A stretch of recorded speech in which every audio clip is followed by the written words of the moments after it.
요즘 사연을 즐겨 듣다 보니 이렇게나 다양한 사건과 인생이 있다는 걸 배우고 있는데요.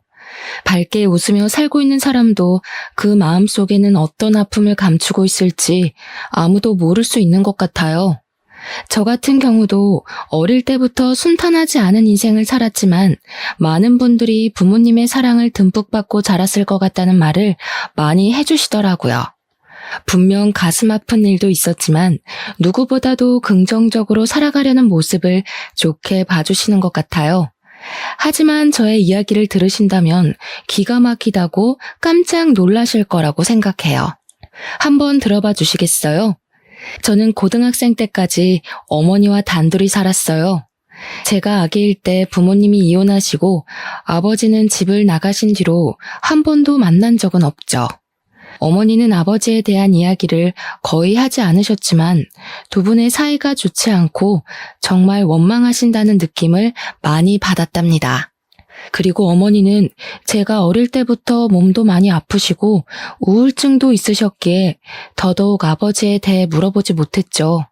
어머니는 저를 키우기 위해 주로 식당을 다니시며 일을 하셨어요. 제가 초등학생일 때는 어머니가 일하는 식당에 가서 매일 점심을 먹고는 했죠. 지금 생각해보면 여자 혼자 딸을 키우는 게 얼마나 힘드셨을지 상상조차 되지 않아요. 결국 어머니는 제가 고등학교를 다닐 때 큰 병을 얻으셔서 요양병원에 입원하게 되셨답니다. 우울증과 겹쳐서 일상생활을 하실 수 없었기에 이모가 저를 위해 어머니를 병원에 입원시켜주고 제가 대학을 졸업할 때까지 돌봐주셨어요. 그 덕에 무사히 제가 원하던 대학을 마치고 취직을 할 수 있었죠. 저는 취업이 잘 되는 직업을 찾아보다가 치위생사가 되려고 보건대학으로 진학을 했어요. 열심히 일하면서 경력을 쌓았고 어느덧 5년 차가 되어 규모가 큰 치과로 옮겨가게 되었죠. 건물 전체가 치과여서 의사와 치위생사의 수도 아주 많았답니다. 그곳에서 매일 얼굴을 마주보며 일을 하다 보니 장난도 스스럼 없이 칠 정도로 친해진 의사 선생님도 있었죠. 언제부터인가 자꾸 밥을 사주겠다고 연락이 오길래 나에게 관심이 있나 싶었어요. 저는 생활비를 다 제가 해결해야 했기에 예비 신랑을 사귀는 건 생각도 하지 않았거든요. 요즘 자꾸 살이 빠지는 것 같은데 내가 오늘 고기 사줄까? 퇴근하고 뭐해? 왜 자꾸 밥을 먹자고 하세요? 장난 좀 그만 치세요. 남들이 보면 오해해요. 장난 아닌데.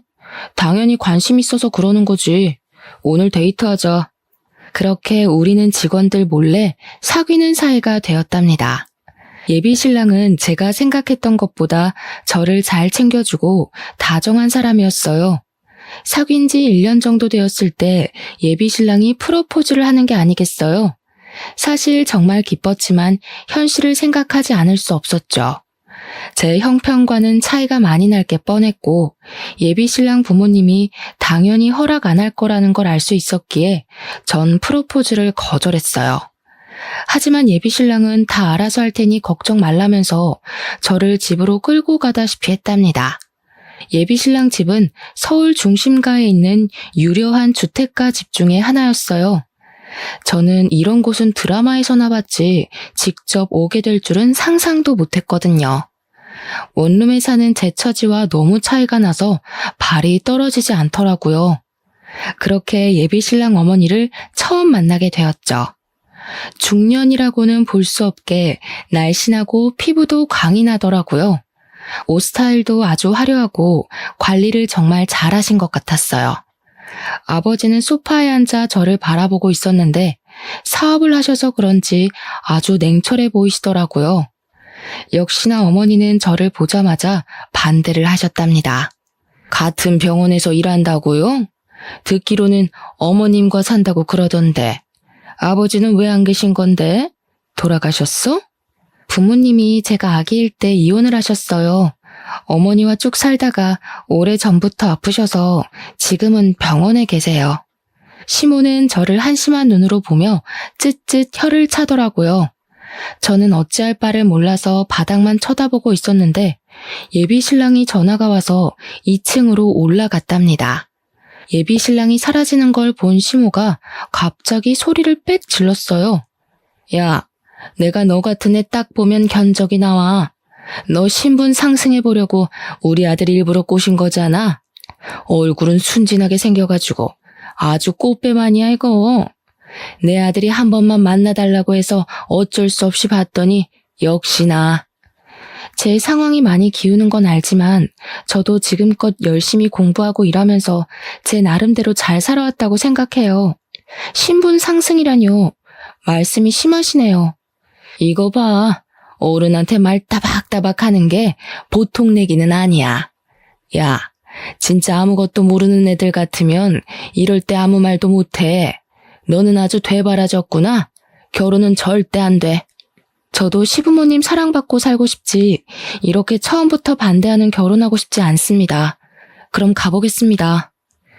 저는 예비 신랑에게 말도 하지 않고 그대로 집을 나와버렸어요. 당장 직장에서 예비 신랑을 보는 게 어려울 것 같아서 안 쓰던 휴가도 몰아서 써버리고 예비 신랑 전화도 받지 않고 집에만 머물렀답니다. 예비 신랑과 헤어지기로 결심했지만 막상 직장에 가서 예비 신랑 얼굴을 보니 눈물이 먼저 흐르더라고요. 제 이상한 행동을 본 동료들도 둘의 사이를 알게 되었고 예비 신랑은 곧 결혼할 거라고 모두의 앞에서 말을 해버렸죠. 예비 신랑은 저에게 어머니도 허락하셨다면서 오늘 저녁에 다시 집에 가자고 하더라고요. 어머니가 많이 미안해 하신다면서 같이 저녁을 먹자고 했다고 말이죠. 그렇게 다시 예비 신랑을 믿고 시댁에 가게 되었어요. 집 안에 들어가니 음식 냄새가 솔솔 풍기더라고요. 시부모는 이미 식탁에 앉아 저를 바라보고 있었죠. 시모도 전보다는 너그러워진 눈빛으로 저를 보며 일단 밥을 먹자고 하더라고요. 예비 신랑이 제 밥그릇에 이것저것 반찬을 올려주는 걸 본 시모의 눈빛이 순간 날카로워지는 걸 느껴서 밥이 잘 안 넘어갔답니다. 그렇게 식사를 마치고 거실에 앉아 이야기를 나누게 되었어요. 우리 아들이 우리랑 인연 끊고 너랑 결혼한다고 집을 나갔었다. 그래서 어쩔 수 없이 너를 받아들인 거니까 우리 집에 누가 되지 않도록 행동거지 항상 조심하거라. 예비 신랑이 시모에게 눈치를 주자 시모가 입을 삐죽이더라고요. 시모가 아들을 어려워하는 게 느껴졌죠. 어머니가 요양병원에 계신다니 상견례도 못할 거 아니냐. 결혼식에도 안 오시는 게 손님들 보기에도 부끄럽지 않을 것 같은데. 새아가 생각은 어떠니? 네? 그래도 결혼식엔 엄마가 오셔야죠. 못 오실 정도로 그렇게 심하진 않으세요.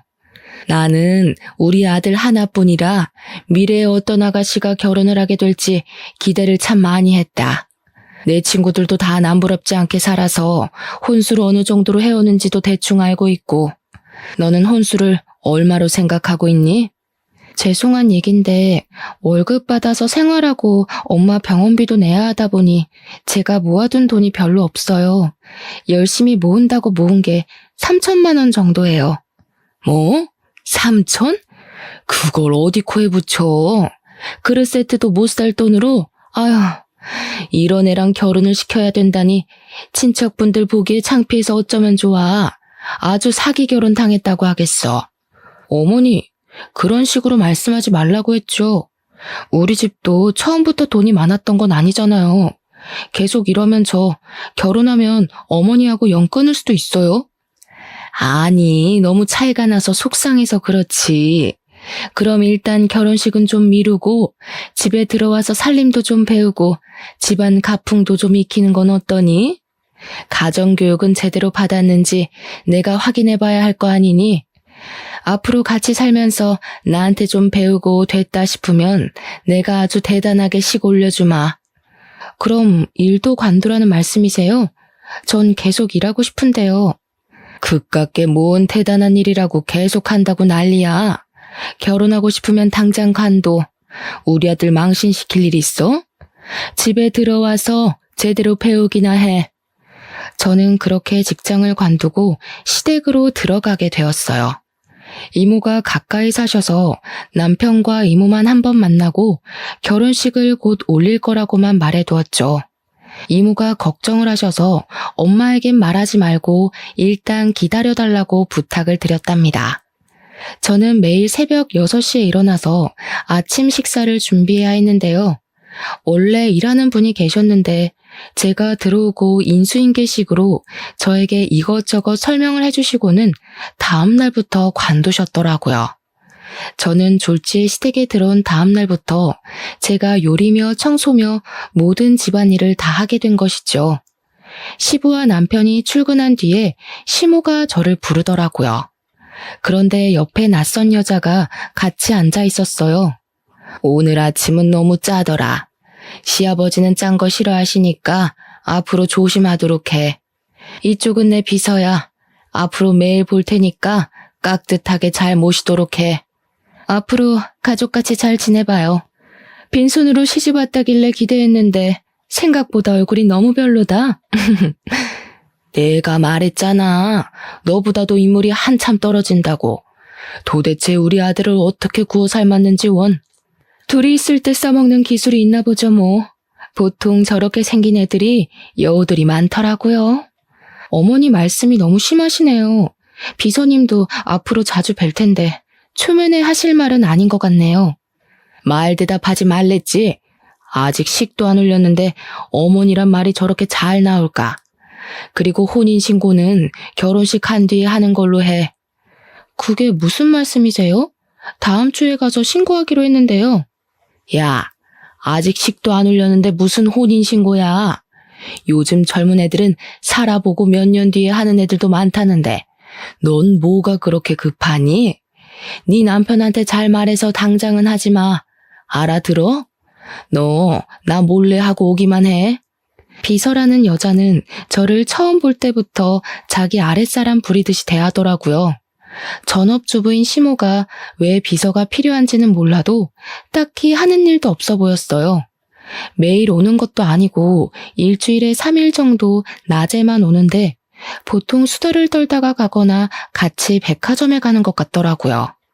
저에게 청소하라고 시키고는 둘이 거실에서 차를 마시면서 얼마나 친근하게 얘기를 나누는지 누가 보면 비서가 며느리나 딸인 줄 알 것 같을 정도였죠.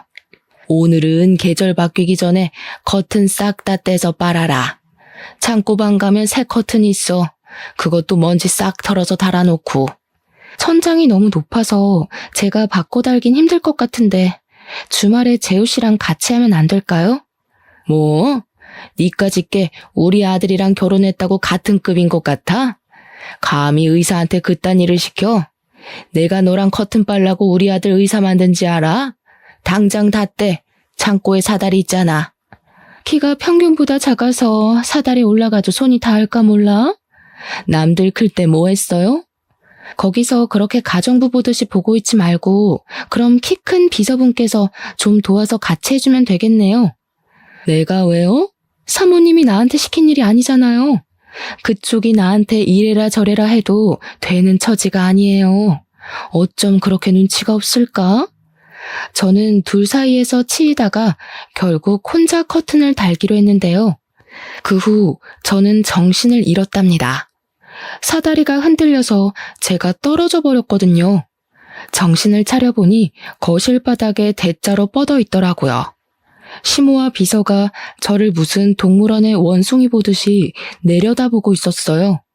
저는 뒤통수를 대리석 바닥에 그대로 박았기 때문에 머리도 너무 아팠지만 그보다도 발목이 접질렸는지 조금만 움직여도 악소리가 나오더라고요. 무슨 애가 이렇게 조심성이 없어? 이걸 어떡하면 좋아? 우리 아들 보면 한 소리 할 텐데. 움직일 수 있겠어요? 일단 병원으로 데려가야 할 것 같은데요. 비서가 제 겨드랑이를 잡고 들어올리려고 하길래 저는 비서의 손을 탁 쳐버렸어요. 비서가 놀라서 저를 바라보더라고요. 나 아까 그쪽이 사다리 일부러 다리로 민 거 다 봤어요. 내가 못 봤을까봐 발뺌하는 거예요? 일부러라니? 그 옆으로 걸어가다가 실수로 걸린 거 가지고 생사람을 잡네? 내가 그쪽보다 나이가 어리다고 해도 왜 반말을 해요? 그쪽은 비서고 난 엄연히 이 집 며느리인데요. 나 건드리지 말아요. 어차피 남편 올 시간 다 됐으니까 이렇게 기다릴 거니까요. 시모와 비서가 대꾸도 못하고 황당한 표정으로 저를 바라보더라고요. 그동안 둘이서 저를 보며 비웃고 수군대는 걸 수없이 봤지만 어차피 물어봐도 아니라고 할 게 뻔해서 가만히 있었답니다. 하지만 이번엔 일부러 저를 다치게까지 하니까 너무 화가 나더라고요. 시모는 남편이 오기 전에 어떻게든 저를 구워 삶아 보려고 했지만 저는 눈을 감고 누워서 듣는 척도 하지 않았어요. 30분 정도 지나고 남편이 왔고 제가 사다리에서 떨어졌다고 하니 놀라서 병원으로 데려갔죠. 비서 얘기를 하려고 하니 이미 가버리고 없더라고요. 그 후로 한동안은 시모와 비서가 대놓고 저의 흠을 잡는 일은 하지 않았지만 끊임없이 일을 시켰죠. 야, 여기 장식장 위에는 걸레질 안 해? 이거 뭔지 좀 봐. 네 눈높이만 생각하지 말고 남들이 보는데도 해야 될 거 아니야. 거기 이틀에 한 번씩 잘 닦고 있는데요. 먼지가 어디 있다고 그러세요? 내가 말대꾸하지 말라고 했지. 너는 내가 웃음니? 잔말 말고 마른 걸레로 가구들 한 번씩 다시 닦아. 저 매일 하루 3번 밥 차리고 오늘은 오전 내내 청소했어요. 아까 다 닦았어요. 너 붕어 새끼야? 말 대답하지 말라는 거 그새 까먹었어? 다시 닦아. 그리고 내 침대 시트에 주스를 흘렸으니까 싹 빨고 하는 김에 매트리스도 좀 들어서 물걸레질 좀 해놓고. 알아들었어? 시댁에 들어오면서 다 잘해낸 다음 시부모에게 인정받고 싶다는 마음이 컸기에 시키는 건 군말 없이 하려고 노력했죠. 저녁에 남편이 오면 같이 대화를 하거나 소소하게 데이트를 할 시간도 전혀 없었어요. 남편도 남편대로 일하고 와서 힘들어서 혼자 쉬고 싶어 했고 저도 밤에는 물에 젖은 솜처럼 몸이 늘어져서 바로 혼자 잠들어 버리는 일상이 계속되었어요. 나 하루 종일 일하느라 너무 힘들어요. 치과에서 일하는 것보다 몸이 얼마나 힘든지 몰라요. 집에서 있으면서 뭘 얼마나 일을 한다고 맨날 징징대. 그럼 이 정도 각오도 없이 집에 들어왔어? 무슨 말을 그렇게 해요? 당신이 내가 하루 종일 어떻게 하나 옆에서 한번 봐야 돼요. 요즘 왜 이렇게 차갑게 대해요? 솔직히 말해서 다른 동료 의사 마누라처럼 치과를 차려주기랬어. 아님 열쇠를 여러 개 들고 오기랬어. 어떻게 다 가지려고 해? 앞으로 나한테 이런 말 좀 하지 마. 피곤해. 저는 이 집에서 믿을 사람은 남편밖에 없으니 어리광도 부리고 싶고 시모에게 적당히 하라고 말 좀 해줬으면 했지만 남편도 제 편은 아니더라고요. 직장 동료들이나 친구들도 제가 마치 신데렐라라도 된 듯이 그저 시집 잘 가서 걱정 없이 산다고 생각하는 것 같았죠. 저는 하루하루 지옥처럼 힘든데 누구에게도 저의 마음을 이야기하지 못한 채 지냈답니다. 남편조차 저에게 차가워지니 이 집에서 하루 종일 뭘 하고 있는 건지 회의감이 들었죠. 남편과 관계가 소홀해진 걸 눈치챈 시모는 저를 남편 앞에서도 대놓고 푸대접을 하더라고요.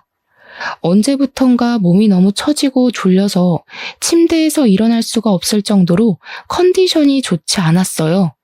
새벽 6시에 일어나지 못해서 시모에게 하루 종일 시달린 것도 여러 번이었죠. 아무래도 몸이 심상치가 않아 곰곰이 생각해보다가 임신 테스트기를 사서 해봤답니다. 놀랍게도 2줄이 나왔죠. 저는 저녁에 남편이 올 때까지 기다렸다가 오자마자 남편에게 보여줬어요. 남편이 한박웃음을 지으면서 아주 좋아하더라고요. 저는 일단 더 확실해지면 이야기를 드리자고 했지만 남편은 당장 거실로 내려가서 시부모에게도 말을 전했죠.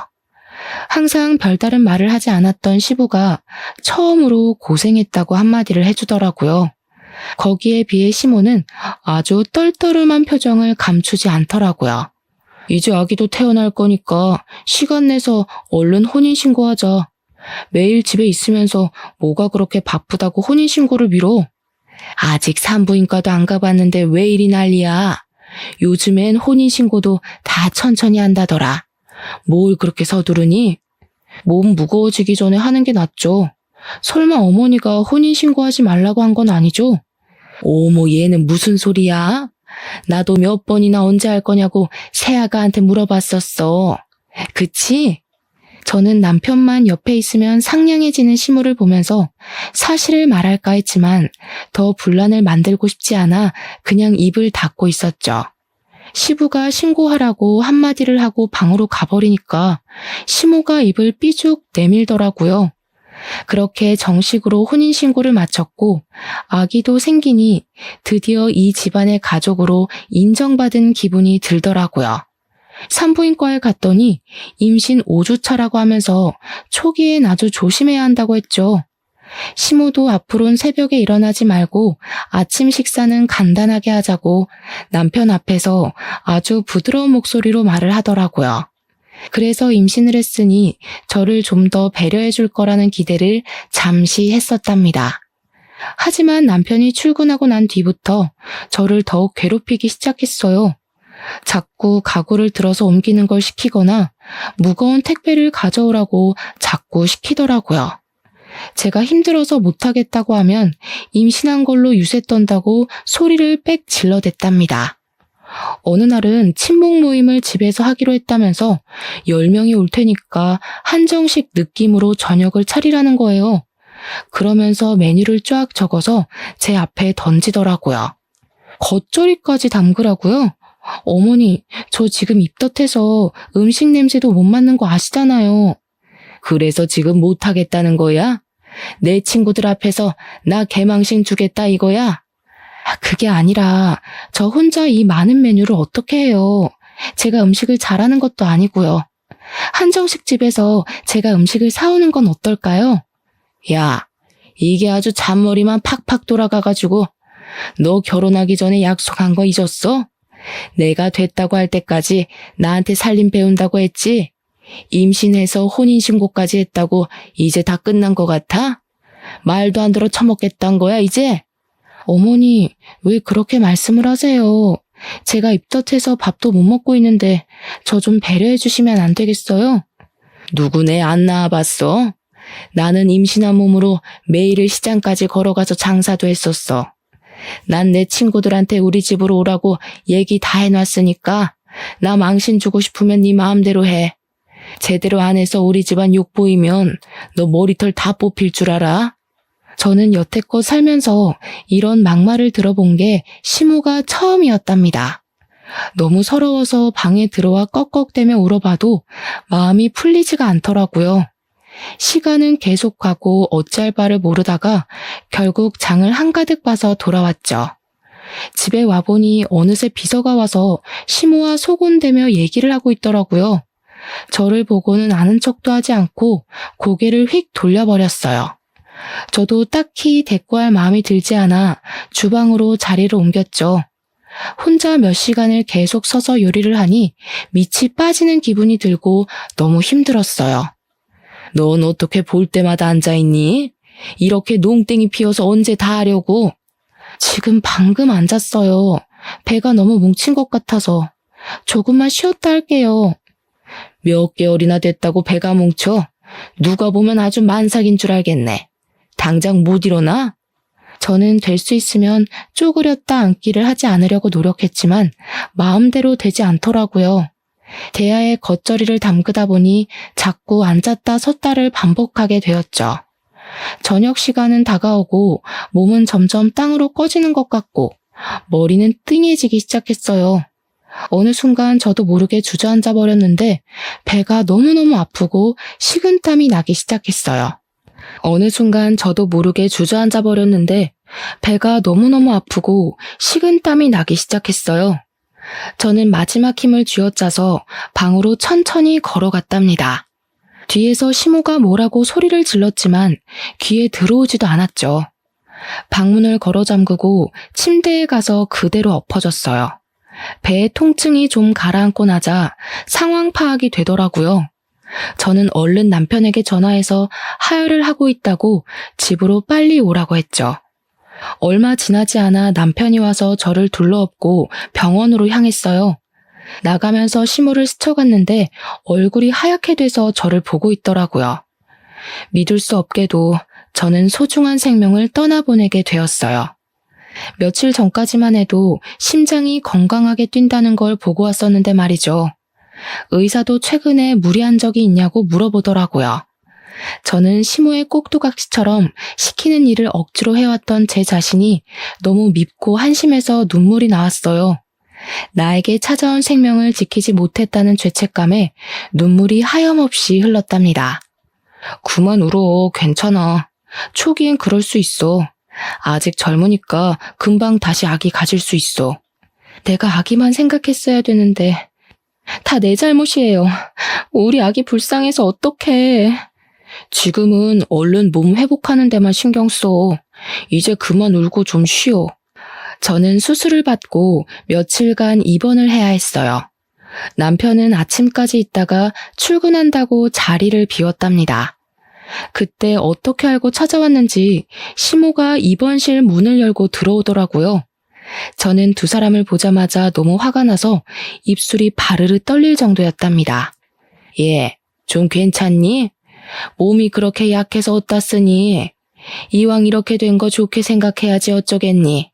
좋게 생각할 게 따로 있지. 뭘 좋게 생각해요? 다 어머님 때문이에요.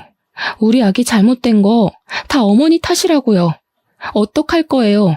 살려내요, 우리 아기. 저는 시모를 노려보며 눈물을 펑펑 쏟았어요.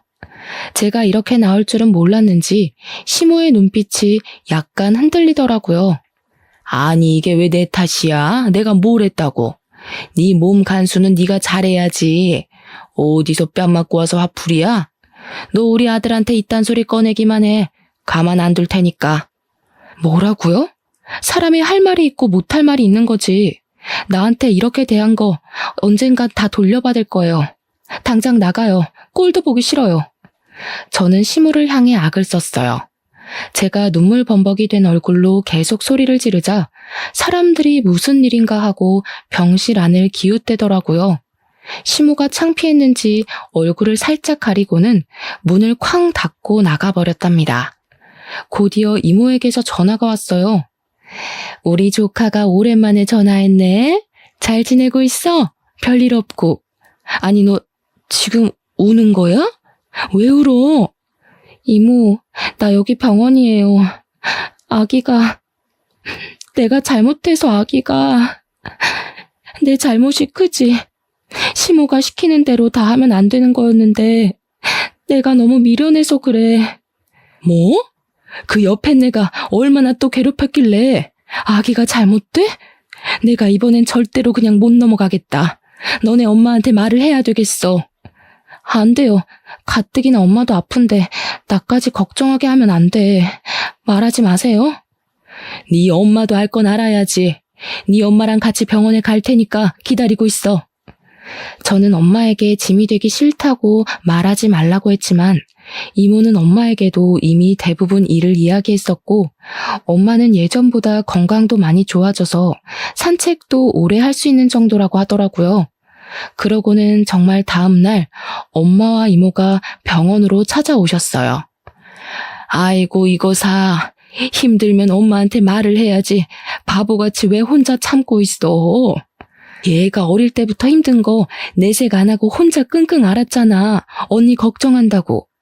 아무리 처지가 기운 혼인이라고 해도 식도 못 올리게 하고 며느리 취급도 안 하고 도대체 어떤 옆 했는가 면상 좀 보자.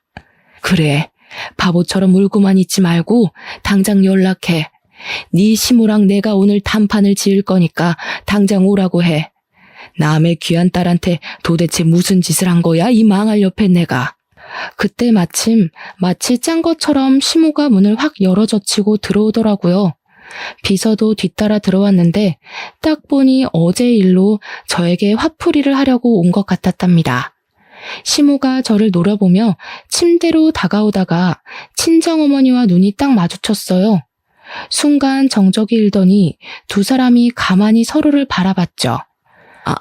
아니 너는 이 여자가 네 시모란 말이야? 친정엄마라고? 이 여자가? 이 여자?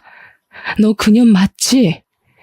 그러더니 시모는 얼굴이 사색이 돼서 도망치듯이 병실을 나가버렸답니다.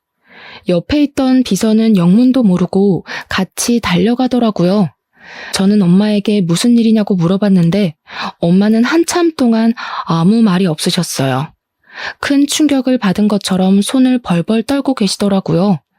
그러고는 힘겨운 목소리로 당장 이혼하라고 딱 한 말씀만 하셨답니다. 저는 그 후로 이틀을 더 입원했다가 시댁으로 가지 않고 이모 댁에서 지냈어요. 남편에겐 시모 때문에 집에 가고 싶지 않다고 좀 더 쉬고 들어간다고 했죠. 열흘 정도 후에 시댁으로 돌아갔답니다. 시모는 병원에서 그렇게 도망친 뒤에 어떤 연락도 하지 않았는데 제가 집에 들어가니 예전과는 사뭇 달라진 눈빛으로 저를 보더라고요. 그 여자, 아니, 어머니는 다시 가셨어? 아직 여기 계신 건 아니지? 혹시 별말은 없었고? 저는 대꾸도 하지 않고 방에 올라가서 남편과 시부가 올 때까지 기다렸답니다. 다 같이 저녁 식사를 하는 내내 시모가 제 눈치를 보더라고요. 저는 시모와 눈도 마주치지 않고 밥만 먹었죠. 식사가 다 끝나고 시부와 남편에게 할 말이 있다고 했죠. 거실에 다 같이 모여 앉았고 저는 침묵 속에서 사진 한 장을 꺼내 탁자에 올려놨어요. 그건 부모님이 아기였던 저를 안고 찍은 유일한 사진이었죠. 시부와 남편은 영문을 모른 채 사진을 바라보았고 시모가 사진을 확인하고는 부들부들 거리기 시작했어요. 그러더니 갑자기 제 머리채를 확 잡고 마구 흔드는 게 아니겠어요. 이게 뭐 하는 짓이야? 이딴 걸 왜 꺼내놓는 거야? 무슨 꿍꿍이야? 남편이 시모를 말렸지만 시모는 제 머리칼을 꽉 움켜잡고 절대 놓지 않더라고요. 저는 있는 힘을 다해 시모의 팔을 꽉 물어버렸어요. 시모가 비명을 지르며 손에 힘이 빠졌고 제가 거칠게 시모를 바닥으로 밀쳐버렸답니다. 이렇게 나오는 걸 보니까 당신은 이게 무슨 사진인지 아는 모양이지? 저는 헝클어진 머리를 쓸어올리고 핸드폰으로 어디론가 전화를 걸었죠. 전화를 받은 이모와 엄마가 시댁으로 들어오셨답니다. 친정어머니를 본 시모의 얼굴이 순식간에 흑빛으로 변하더라고요. 이게 그새를 못 참고 감히 또 우리 딸을 건드려? 야! 엄마가 시모에게 달려가서 뺨을 세게 내리쳤어요.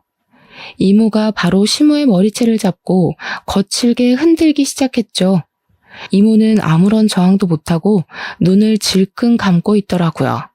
네 남편은 네가 유부남만 건드리는 꽃뱀이었다는 거 알고는 있냐?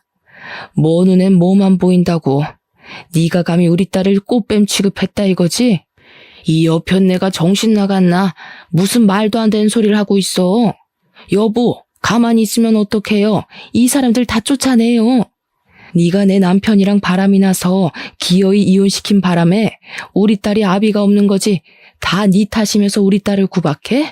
이 몹쓸 것들아. 네가 과거 싹 묻고 언제까지 잘 살 줄 알았어? 나 때문에 이혼했어? 네 남편은 애초에 정 떨어졌다더라. 나 아니었어도 어차피 갈라섰어. 아, 그러셔. 둘이 사랑에 도피까지 하셨으면 천년만년 살았어야지. 고작 6개월 살고 비렁뱅이로 만들어서 버렸어? 이 천벌 받을년. 엄마와 이모가 시모의 멱살을 잡고 흔들자 시모도 질세라 엄마의 머리채를 잡고 싸우기 시작했어요. 저는 재빨리 시모를 엄마에게서 떼어내서 밀쳐버렸어요. 시모가 씩씩대며 저를 째려보는데 역시나 반성의 기미는 하나도 보이지 않았죠. 엄마는 병원에서 마주쳤던 그날 저에게 모든 사실을 다 이야기해 주었답니다. 네가 2살 되던 해에 네 아버지가 그 여자랑 바람이 났다. 그년한테 눈이 돌아서 둘이 산다고 아주 나를 헌신짝 취급을 하더라. 너 때문이라도 이혼은 안 된다니까 그 여자 앞에서 나를 두드려 패기까지 하더라. 그게 정말이야? 그런 게 무슨 아버지라고. 나한테 미리 말해줬으면 좋았잖아. 어떻게 혼자 가슴에 묻고 살았어? 여기서 그 여자를 다시 볼 줄 누가 알았겠니? 네 아버지랑도 6개월인가 살고 사라졌다던 여자를 말이야. 얼마 살지도 못하고 거지꼴로 찾아와서 받아달라는데 소금 뿌리고 쫓아내버렸지. 꼴랑 그거 살 거면서 엄마랑 나를 버린 거야? 아주 대단한 사랑 납셨네. 근데 이 여자가 그 동네에서 유명한 꽃뱀이었다더라. 결국엔 돈 많은 남자 만나 아들은 의사 만들고 떵떵거리고 살았네. 그런 년이 감히 우리 딸을 집안 기운다고 시집살이를 시켜? 우리가 누구 때문에 이렇게 됐는데? 시부와 남편은 이 상황이 믿기지 않는 듯이 한참을 바라보기만 하더라고요. 그럼 지금 우리 어머니가 당신 집을 풍비박산 낸 상간녀라는 거야? 말도 안 돼. 어떡해. 지금 세아가 말이 다 사실이야? 당신 입으로 말해봐. 나랑 결혼할 땐 연애 한 번 못한 쑥맥 행세는 다 해놓고 감히 나를 속여? 여보 한 번만 봐주세요. 내가 설명할게요. 그게 아니라 잠깐 한 번 실수로. 시부가 바닥에 내팽겨쳐진 시모를 끌어올리더니 세게 뺨을 내리쳤답니다. 시모가 충격을 받았는지 울음을 터뜨리더라고요. 저는 그 모습을 보고 있다가 시부에게 서류 봉투 하나를 내밀었어요. 시부가 이해가 안 되는지 안에 든 종이를 한참 동안 들여다보고 있더라고요. 거기에 쓰인 이름이 이해가 안 가시는 것 같은데 어머님 비서 이름이에요. 그러니까 그 비서랑 어머님이 친자 확률 99.99%란 얘기죠. 제 설명을 들은 시모가 두 손으로 귀를 막으며 악 소리를 지르더라고요. 예전부터 제가 비서와 시모를 보고 있다 보면 서로 너무 친밀한 것 같은 기분이 들었어요. 말로는 설명할 수 없었지만 진짜 사이좋은 모녀 같은 느낌이 들고 얼굴도 닮은 것 같다는 생각이 들었답니다. 심증만 가는 상황이었는데 어느 날 외출했다가 집에 들어오다가 둘이 대화하는 걸 우연히 듣게 되었어요. 엄마, 진짜 혼인신고하고 애까지 낳으면 어떻게 되는 거야? 절대 안 되지. 혼인신고해봤자 이혼시키면 되는 건데 애는 왜 들어서가지고. 저를 못마땅해 하는 건 알았지만 아기까지 미워한다니 너무 속상했었죠. 엄마라고 부른 게 확실히 이상해서 바로 유전자 검사를 몰래 해본 것이었어요. 저는 비서를 먼저 만나 유전자 검사지를 보여주고 사실을 다 말하라고 요구했어요. 그래요. 우리 엄마 맞아요. 우리 아버지가 누군지는 나도 몰라요. 어릴 때부터 그냥 외할머니랑 살았고 엄마가 당신 시아버지 몰래 계속 돈을 대주면서 살았어요. 따지고 보면 나도 피해자라고. 그래도 우리 엄마 그렇게 나쁜 사람 아니라고. 원래는 시부의 비서로 회사에 입사시키려고 했는데 워낙 머리가 안 좋아서 면접에서 자꾸 떨어지는 바람에 물거품이 되었다네요. 그래서 시모의 비서로 채용해서 월급이라는 명목으로 매달 넉넉하게 용돈을 줘가며 숨겨서 키우고 있던 것이었죠. 나는 숨기는 거 없이 다 말해줬으니까 제발 그쪽 시아버지한테는 말하지 말아줘요. 그러면 엄마도 나도 끝장이에요. 그쪽은 아직 잘 모르겠지만 얼마나 무서운 사람인데요. 화나면 진짜 인정사정 없다고요. 그러기엔 그쪽이나 당신 엄마나 나한테 너무 인정사정 없이 굴었네요. 이제 내 차례니까 기대 많이 하고 있어요. 모든 사실을 알게 된 시부는 매달리는 시모를 현관문으로 내동댕이 쳐버렸어요. 시모는 얼굴이 사색이 돼서 무릎을 꿇고 싹싹 빌더라고요. 몇십 년 동안 순진한 척하면서 나를 속였단 말이지. 내가 당신 얼굴만 보면 아주 치가 떨려. 긴 말 필요 없어. 당장 눈앞에서 사라져. 여보, 제발 한 번만 봐주세요. 막말로 애 버리는 여자보단 나처럼 끝까지 책임지는 여자가 나은 거 아니에요? 이게 아직도 입을 놀려? 자기 딸을 데려다가 감히 내 옆에서 둘이 비서라느니 연기를 했다 이거지? 당장 이혼이야. 당장 꺼져. 남편은 큰 충격을 받은 채 계속 고개를 떨구고 주저앉아 있었죠. 저는 시모가 문 밖에서 통곡하는 소리를 들으며 엄마와 이모를 모시고 시댁을 나왔답니다. 시간이 흘렀지만 남편에게는 아무런 연락이 없었어요. 저도 남편이 마음을 추스를 시간을 주기 위해서 그저 묵묵히 기다릴 뿐이었죠. 몇 개월이 지나고 남편에게서 만나자는 연락이 왔답니다. 약속 장소로 나가보니 남편은 한눈에 보기에도 살이 빠져있고 얼굴도 까칠하더라고요. 빨리 연락하지 못해서 미안해. 병원도 휴직하고 다 꼴 보기 싫어서 혼자 살 집도 구하느라 나름 바빴어. 괜찮아요. 시간이 필요한 일이니까요. 남편과는 예전처럼 사이가 좋은 건 아니었어도 서로 싫어해서 헤어져야 하는 건 아니기에 가슴이 너무 아프더라고요. 하지만 엄마와 제 인생을 망가뜨린 여자의 아들이었기에 더 이상 함께할 수는 없다는 건 저도 남편도 너무나 잘 알고 있었어요. 저는 이혼 서류를 내밀었고 남편을 순순히 도장을 찍더라고요. 한동안 아무 말이 없다가 남편이 입을 열었죠. 어떤 말을 해도 어머니와 내가 용서받을 수는 없다는 걸 잘 알아. 내가 대신 사과해도 소용없겠지만 이거라도 꼭 받아줬으면 해. 혼인신고 날짜가 비밀번호야. 남편은 통장 한 개를 저에게 건네주었어요.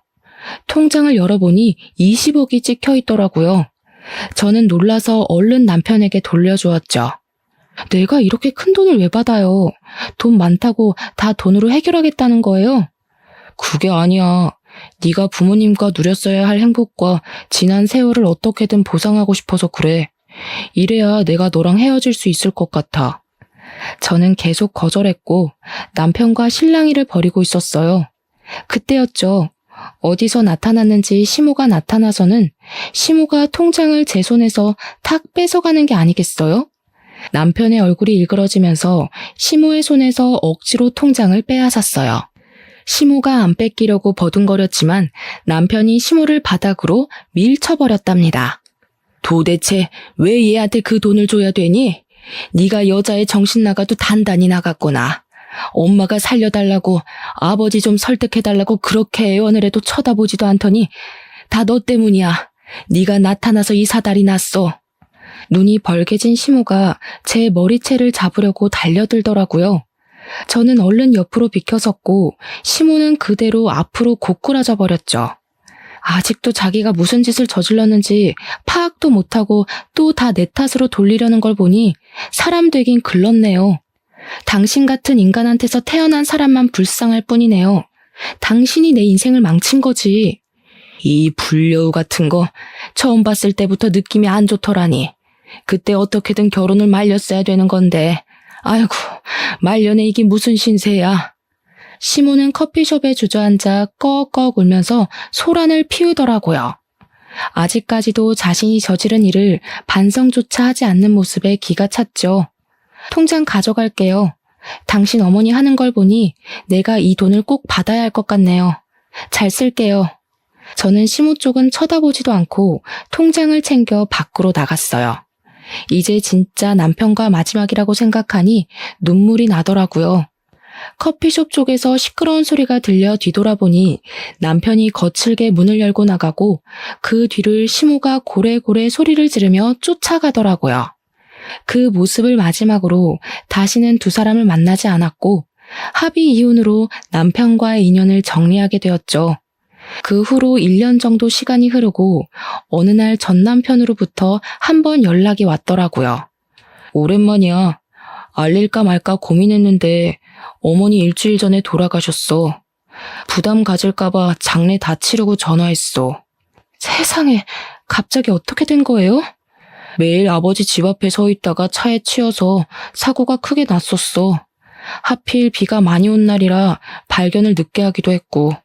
시모는 시부의 눈밖에 완전히 나버려서 거의 알몸으로 쫓겨나다시피 했기에 가진 돈이 전혀 없었다고 해요. 시부가 변호사를 바로 선임해서 소송 이혼을 진행해 순식간에 이혼을 당했고요. 부잣집에 살던 미련을 못 버리고 매일 밤 시댁 앞에 가서 시부를 부르고 집 앞을 서성댔다고 하네요. 사고가 난 뒤에 오랫동안 병원에 입원해 있었는데 숨겨두었던 딸만이 시모를 찾아가서 간병을 하다가 결국 돌아가셨다네요. 아무리 치가 떨릴 정도로 미운 사람이었다고 해도 시모의 비참한 말로에 마음이 썩 좋지는 않았죠. 친정엄마에게도 말씀을 드렸더니 한동안 말이 없으시더라고요. 과거의 묵은 아픔을 많이 걷어내서인지 다행히도 엄마의 건강은 많이 좋아지셨어요. 저는 아예 다른 도시로 이사를 가서 새로운 치과에서 일을 시작했죠. 다시 예전에 활기찼던 제 모습으로 서서히 돌아갔답니다. 저는 남편이 준 돈의 일부로 작은 아파트를 사서 엄마와 함께 살기 시작했죠. 이젠 엄마도 우울한 마음에서 많이 벗어나셔서 저녁에 제가 퇴근하고 돌아가면 함께 웃으며 밥을 먹는 일상을 지내고 있어요. 세상을 살면서 다양한 사람을 만나지만 어떻게 보면 다른 이들에게 아픔을 주고 피해준 사람들이 더 잘 사는 것 같이 보이는 경우가 참 많았어요. 인생이 참 불공평하다는 생각도 들고 저렇게 마음이 모질어야 편하게 살 수 있는 건가 하는 생각도 들기도 했죠. 하지만 시모의 인생을 보니 자신이 저지른 일은 다 돌아온다는 사실은 틀림없는 것 같아요. 저도 이제 아픔은 툭툭 털어내고 다른 사람들에게 베풀어가면서 살아가려고 해요. 사연을 듣는 분들 중에서도 힘든 일이 있는 분이 계시다면 우리 같이 다시 시작하는 마음으로 힘내보았으면 좋겠네요. 저의 이야기를 들어주셔서 감사합니다.